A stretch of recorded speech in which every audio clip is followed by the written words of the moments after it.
Zen Parables. The Parable of the Hawk.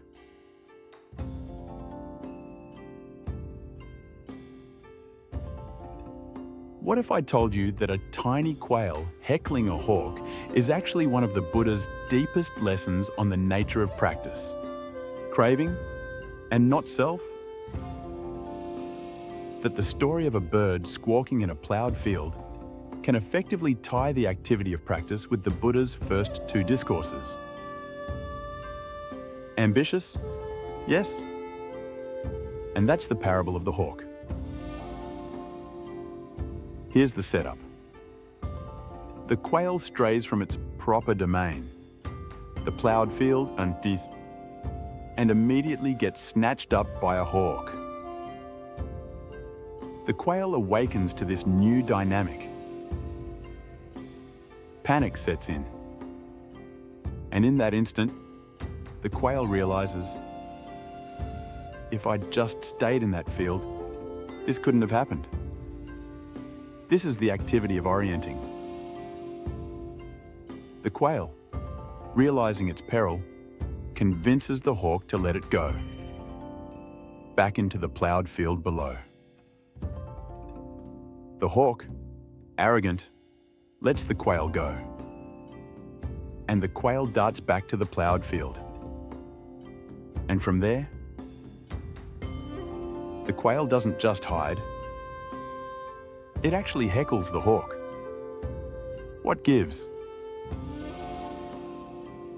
Taking the plowed field for the activity of mindfulness, we are to understand that even here, the sense of self is often still alive and well. Here, even inside the proper domain of mindfulness, the ego celebrates, even mocks its predator. One may be home, and yet the self may still be manifesting. The hawk dives again, and here comes the real lesson of the sutra. In some translations, the quail hides beneath a clod of earth.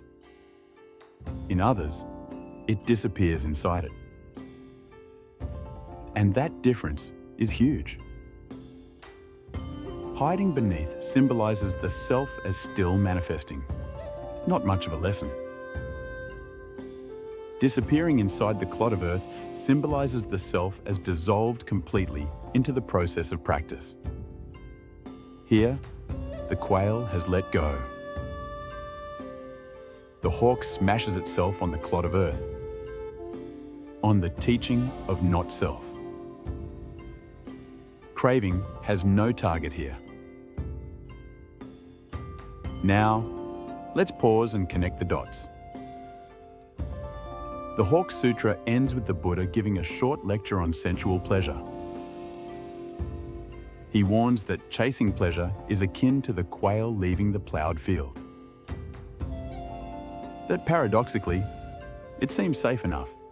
The quail moving safely through the tall grass with its many sights and sounds and plenty of hiding spots.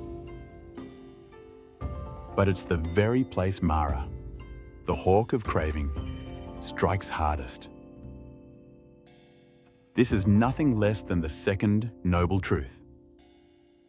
That suffering is caused by craving, and one specific craving is that of sensual pleasure. But the parable pushes even further. The quail's disappearance into the clod of earth is the doctrine of not self from the Buddha's second discourse. Body, feelings, perceptions, mental formations, consciousness. None of these can be held as, this is mine, I am this is myself. And so, the quail disappears into the clod of earth that represents that teaching of not self. For the moment, the quail is no longer. The hawk perishes not because the quail fought it off, but because there is no quail for it to catch. So, the parable of the hawk isn't about birds at all. It's about practice, craving, and not self. The self wanders, gets caught, wakes up, returns to the activity of mindfulness, and perhaps even congratulates itself. However, it is only when one finally lets go and is completely immersed in the process of practice that craving is no longer a threat. The quail doesn't win. It simply returns to zero.